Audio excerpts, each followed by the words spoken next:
Hello students, I am doctor Manjari. हम लोग पिछली वीडियो में हेगल के बारे में पढ़ रहे थे, जो एक फ़िलासफ़र हैं, जॉर्ज विल्हेम फ्रेडरिक हेगल। इसमें हम लोग पढ़ रहे थे उनके जीवन के बारे में, लेकिन एक चीज़ जो मैंने नहीं आपको वीडियो में बताई थी कि हेगल का जन्म 27 अगस्त में 1770 में तथा मृत्यु 14 नवंबर 1831 में हुई थी। इसे आप नोट कर लेंगे और अब हम इनके बारे में आगे पढ़ेंगे। हेगल ने लिखा है कि सौंदर्य अनंत सत्ता का प्रत्यक्षीकरण है। इसके अतिरिक्त और कुछ भी सुंदर नहीं है, इसलिए जो भी ठोस जड़ रूप में हमारे सामने है वह सुंदर नहीं है। इट मीन्स कि हेगल ने ये लिखा है कि सौंदर्य अनंत सत्ता का यानी कि इन्फिनाइट पावर का प्रत्यक्षीकरण है, प्रिसेप्शन है। उसके अतिरिक्त और कुछ भी सुंदर नहीं है, और जो भी ठोस जड़ रूप में हमारे सामने यानी रूट फॉर्म में जो हमारे सामने है, जड़ की फॉर्म में हमारे सामने है, वह सुंदर नहीं है। नेक्स्ट, सर्वप्रथम सौंदर्य मानव के मानस पटल पर प्रकट होता है, अर्थात सौंदर्य की सर्वप्रथम अनुभूति विवेक से होती है और उसी की अनुभूति कला है।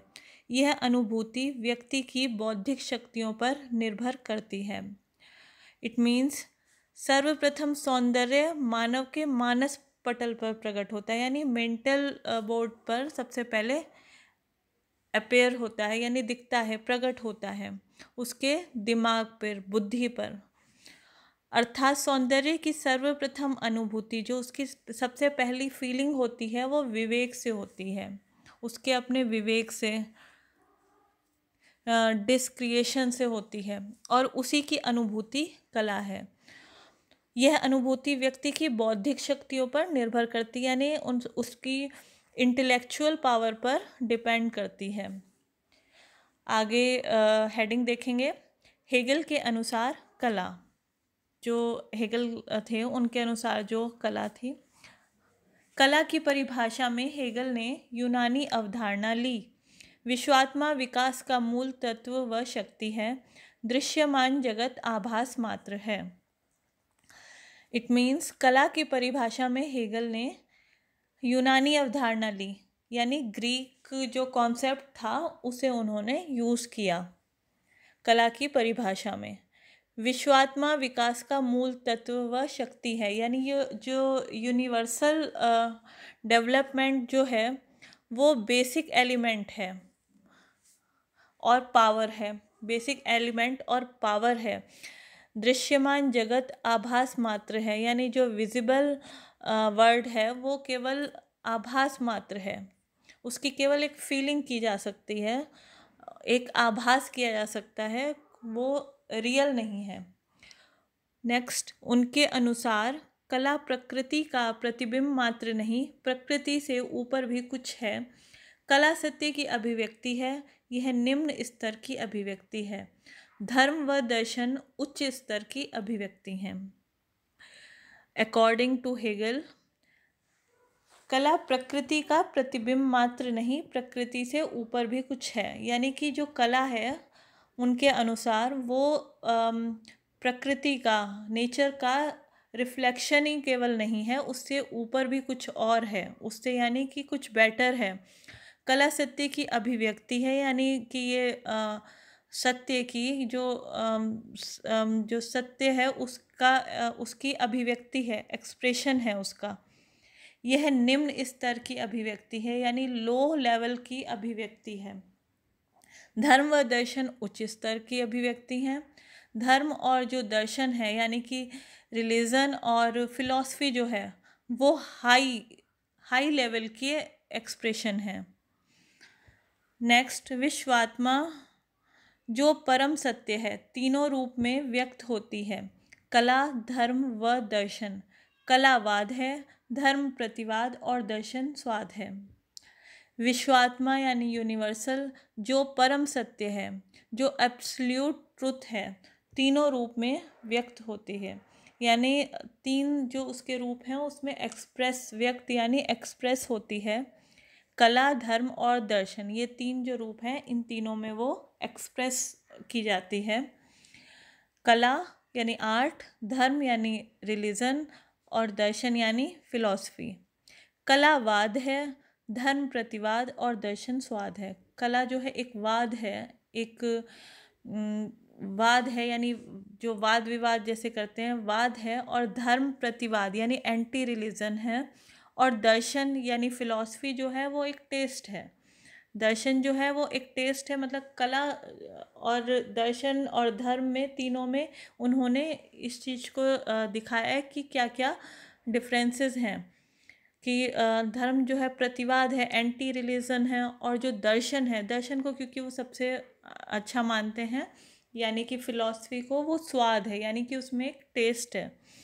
कला का माध्यम, नेक्स्ट पॉइंट, कला का माध्यम भाव संवेग है, यानी कि कला का जो मीडियम है वो इमोशंस हैं, यानी भाव संवेग है।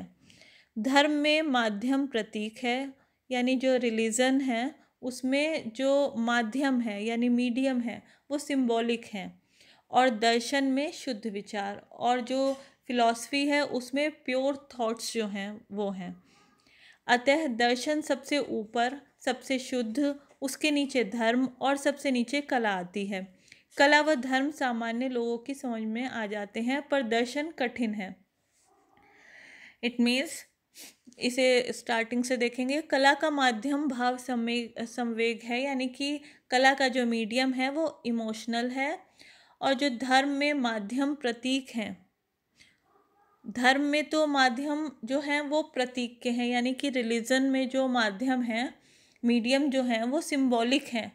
लेकिन दर्शन में शुद्ध विचार है। दर्शन में क्या होता है, फिलॉसफी में क्या होता है, शुद्ध विचार यानी प्योर थॉट्स होते हैं। अतः दर्शन को सबसे ऊपर, सबसे शुद्ध माना गया है, उसके नीचे धर्म को माना गया है, और सबसे नीचे कला आती है। इट मीन्स दर्शन को सबसे ऊपर रखा गया है, उससे जो नीचे है उससे नीचे उसे धर्म को रखा गया, और सबसे नीचे कला को रखा गया है। कला व धर्म सामान्य लोगों की समझ में आ जाते हैं, पर दर्शन कठिन है। कला है, कला और धर्म, कला जैसे है, कला सभी की समझ में आ जाती है बहुत अच्छी तरीके से, बच्चे बड़े सब लोग समझ लेते हैं कि कला क्या है, और उसे अपने अपने तरीक़ों से उसे बना सकते हैं। धर्म जो है, धर्म भी सबको समझ में आ जाता है कि धर्म क्या है। जिसके जो धर्म होते हैं, जिसके जो देवी देवता होते हैं, उससे रिलेटेड जो चीज़ें होती हैं वो चीज़ें सबको धीरे धीरे समझ में आ जाती हैं। लेकिन जो दर्शन है, दर्शन थोड़ा कठिन होता है, वो हर एक की समझ में नहीं आता। दर्शन यानी फिलॉसफी जो होती है वो एक बहुत ही जो ज्ञानी लोग होते हैं, जो लोग सब जगह भ्रमण करके उस चीज़ को अपने अंदर उस चीज़ को लाते हैं, और उसको उन बातों को दूसरों को समझाते हैं, वो दर्शन होता है, वो यानी कि फिलॉसफी होती है, और वो कठिन है। आगे देखेंगे। कला में आत्मा मूर्त रूप में व्यक्त होती है। सफल कला के लिए आवश्यक है कि अभिव्यक्ति श्रेष्ठ संवेगात्मक रूप में हो। जितना उत्कृष्ट विचार होगा उतनी उत्कृष्ट अभिव्यक्ति होगी, और उतनी ही श्रेष्ठ कला होगी। इट मीन्स कला में आत्मा मूर्त रूप में व्यक्त होती है, यानी कि जो ड्राइंग है उसमें जो सोल होती है वो मूर्त रूप में व्यक्त होती है, वो एक्सप्रेस्ड होती है इम्बॉडीमेंट्स रूप में, फॉर्म में, मूर्त रूप में, मतलब उसको एक रूप, मूर्त रूप देके उसे व्यक्त किया जाता है। सफल कला के लिए आवश्यक है कि अभिव्यक्ति श्रेष्ठ संवेगात्मक रूप में हो, यानी जो सक्सेसफुल आर्ट होती है उसके लिए आवश्यक है, उसके लिए ज़रूरी है कि एक्सप्रेशन जो है वो बेस्ट इमोशनल फॉर्म में हो, बेस्ट इमोशनल संवेगात्मक यानी इमोशनल फॉर्म में हो, संवेगात्मक रूप में हो। जितना उत्कृष्ट विचार होगा, यानी कि जितना एक्सीलेंट आपका थॉट होगा उतनी उत्कृष्ट अभिव्यक्ति होगी, यानी उतनी ही एक्सीलेंट एक्सप्रेशन होंगे, और उतनी ही श्रेष्ठ कला होगी। जितना अच्छा विचार आप अपने मन में लाएंगे उतने ही अच्छे अभिव्यक्ति एक्सप्रेशन आएंगे और उतनी ही बेस्ट कला होगी आपकी। आगे देखिए, हेगल का सौंदर्य दर्शन त्रयात्मक है। इसे कला दर्शन का हेगलीय त्रय भी कहा जाता है। इनके अनुसार विश्वात्मा स्वयं को 3 रूपों में प्रकट करती है: वाद, प्रतिवाद और संवाद।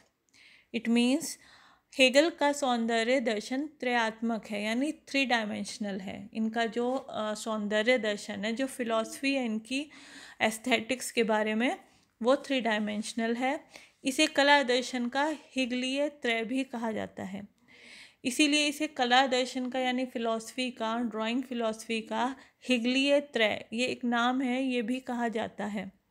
इनके अनुसार विश्वात्मा यानी यूनिवर्सल स्वयं को 3 रूपों में प्रकट करती है, या 3 रूपों में प्रकट करती है। जो 3 रूप हैं: वाद, प्रतिवाद और संवाद। डिबेट और डायलॉग इसे बोलते हैं, वाद, प्रतिवाद और संवाद। नेक्स्ट है आपका, हेगल के दर्शन में भी विश्वात्मा सूक्ष्म है। इस सूक्ष्म की अभिव्यक्ति सूक्ष्म में ही होगी। इस विचार के अनुसार कला की भी 3 अवस्थाएं हैं। इट मीन्स हेगल के दर्शन में भी विश्वात्मा सूक्ष्म है, यानी यूनिवर्सल। जो हेगल के जो दर्शन है, यानी उनकी जो फिलॉसफी है, उसमें भी जो यूनिवर्सल है वो सूक्ष्म है, यानी थोड़ी सी है। इस सूक्ष्म यानी सुटेबल, थोड़ी, जो भी कह सकते हैं, इस सूक्ष्म की अभिव्यक्ति सूक्ष्म में ही होगी। यानी इस सूक्ष्म जो सुटेबल की अभिव्यक्ति है, ये भी थोड़े ही उसमें होगी। इस विचार के अनुसार कला की 3 अवस्थाएं हैं, यानी कला की 3 स्टेज हैं। नंबर 1 प्रतीकात्मक यानी सिंबॉलिक, नंबर 2 शास्त्रीय यानी क्लासिक, नंबर 3 रोमांटिक यानी रोमांटिक। इस विचार के अनुसार ललित कलाएं 5 हैं। उनके इस विचार के अनुसार ललित कलाएं जो हैं वो 5 हैं, जो आपको दिखाई गई हैं। जैसे प्रतीकात्मक जो है, शास्त्रीय और रोमांटिक। प्रतीकात्मक में क्या आती है? वास्तुकला आती है, जो वास्तुकला आती है। और शास्त्रीय में क्या आती है? मूर्तिकला व आंशिक रूप में चित्रकला आती है। और रोमांटिक में क्या आती है? चित्रकला, संगीत तथा काव्य कला आती है। अब देखिए, वास्तुकला क्या हो गई? वास्तुकला मतलब हो गई कि कोई जो वास्तु जो बनाए जाते हैं, यानी कि जो चीज़ें बनाई जाती हैं उसे बोलते हैं वास्तुकला। और शास्त्रीय कला यानी क्लासिक जो आपका होता है, प्रतीकात्मक जो है उसमें क्या आता है आपका? प्रतीकात्मक यानी सिंबॉलिक। जैसे कोई प्रतीक होता है, तो जैसे किसी चीज़ का सिंबल होता है, प्रतीक होता है, तो वो क्या है? वास्तुकला। वास्तुकला उसमें आती है प्रतीकात्मक में। जैसे कि वास्तुकला में जैसे कि कोई मोन्यूमेंट वगैरह। और शास्त्रीय जो आपकी क्लासिक कला है, उसमें आती है मूर्ति कला व आंशिक रूप में चित्रकला, यानी थोड़े से उसमें चित्रकला। और जो थर्ड है आपकी रोमांटिक, उसमें आती है चित्रकला, संगीत तथा काव्य कला। ये तीनों आती हैं। अब आप इसे पढ़ेंगे। फर्स्ट जो आपकी है प्रतीकात्मक कला, इसमें देखिए, यानी सिंबॉलिक आर्ट। इसमें माध्यम पर विचार आरोपित कर दिया जाता है। प्रतीक विचार अभिव्यक्त करे ना करें, पर ऐसा मान लिया जाता है कि विचार व्यक्त हुआ है। इट मीन्स कि इसमें माध्यम पर, जो मीडियम होता है, उस पर अपने जो आइडिया है वो आरोपित कर दिया जाता है, यानी एक्यूज्ड कर दिया जाता है। प्रतीक विचार अभिव्यक्ति करे ना करे, पर ऐसा मान लिया जाता है कि विचार व्यक्त हुआ है। यानी कि जो प्रतीक होते हैं, यानी कि जो सिंबल होता है, वो विचार, कोई आइडिया एक्सप्रेस करे ना करे, पर ऐसा मान लिया जाता है। हम किसी चीज़ का जैसे प्रतीक रख देते हैं, जैसे कि स्वास्तिक जो बनाते हैं हम पूजा के टाइम में, तो वो एक प्रतीक चिन्ह है। तो वो किस चीज़ का प्रतीक है कि हाँ, हमें यहाँ पे हम पूजा कर रहे हैं, पूजा का प्रतीक है। तो इसी तरीके से कि प्रतीक जो है ये एक विचार होता है, चाहे इसमें ऐसा मान लिया जाता है कि विचार व्यक्त हुआ है, ठीक है। अभिव्यक्ति वो करे ना करे, पर ऐसा मान लिया जाता है कि विचार अभिव्यक्त हुआ है, आइडिया जो है वो एक्सप्रेस हुआ है। इस कला में व्यापकता व फैलाव है। इस कला में जो है व्यापकता व फैलाव यानी वाइड स्प्रेड है, और सूक्ष्मता की कमी है, यानी कि सब्सटेंसी की कमी है, लेक ऑफ सब्सटेंसी। अतः यह पूर्ण कला नहीं है, फुल आर्ट नहीं है।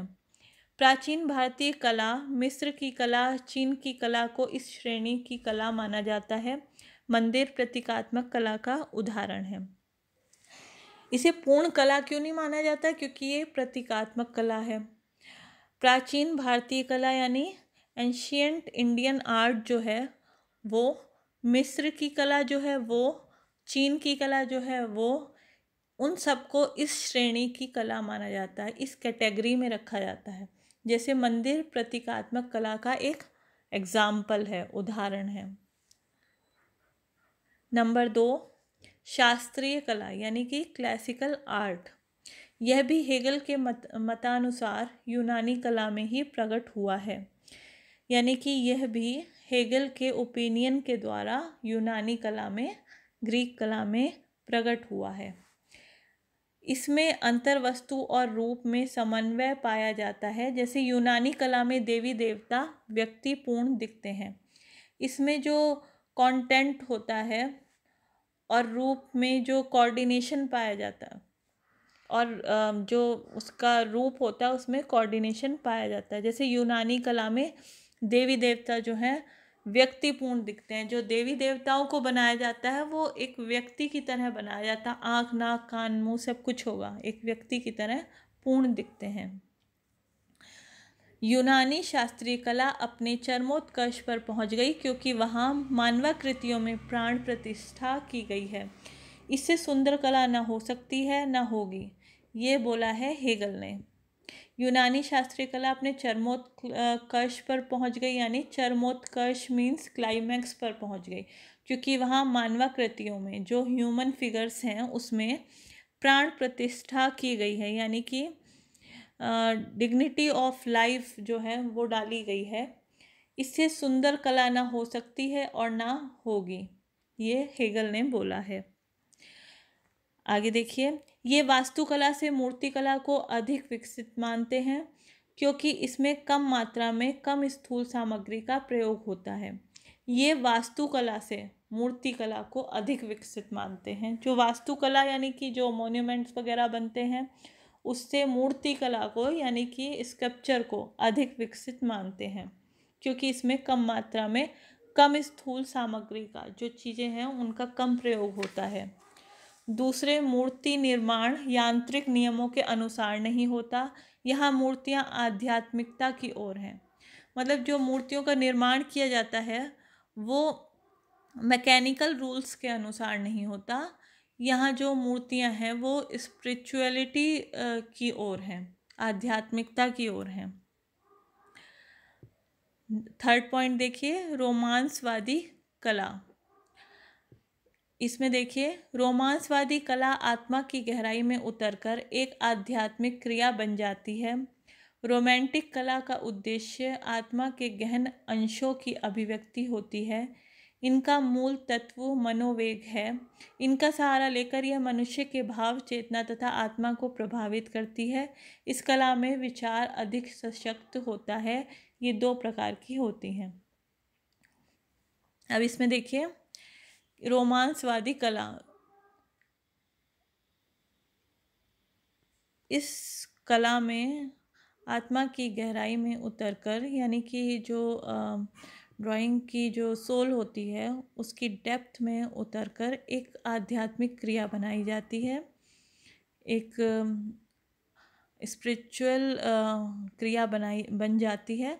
रोमांटिक कला का उद्देश्य आत्मा के गहन अंशों की अभिव्यक्ति होता है, यानी कि जो रोमांटिक कला का जो ऑब्जेक्टिव होता है वो आत्मा के गहन यानी कि डीपेस्ट जो सोल होते हैं उनके अंशों की अभिव्यक्ति होता है, यानी उनके अंशों के एक्सप्रेशन होता है। इनका मूल तत्व मनोवेग होता है, यानी कि इनका जो बेसिक एलिमेंट होता है वो मनोवेग होता है, यानी मन से जो किया जाता है।